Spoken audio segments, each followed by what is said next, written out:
Ngikubingelele ngiphinde ngikwamukele mbukeli kule channel. Ngicela uma ukuthi uyafika kule channel, ngicela uqinisekise ukuthi ucofoza usubscribe ukuze uzokwazi ukuqhubeka ukuthola ezinye zezindaba ezenzakalayo.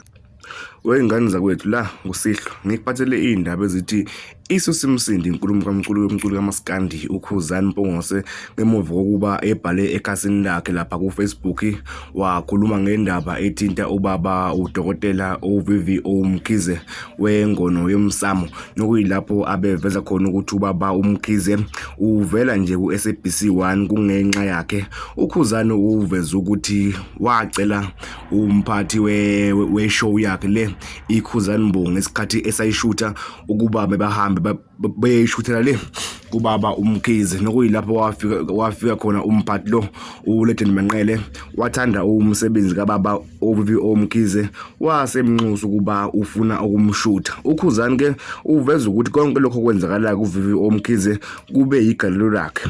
Kanti ke leyo nkulumo lo kaKhuzani iyona ke ebesusa umsindo einkundleni zokuxhumana njengoba abantu babeke imbono engafani. Abanye besho khona ukuthi sogcina seninqaba usizo oluvela kwabanye abantu. Abanye besho khona ukuthi sikuphi isidingo sokuthi uKhuzani ebuye ezoveza into kanjalo. Kunjalo nje weyingane zakwethu njengoba nawe nje uyibonela.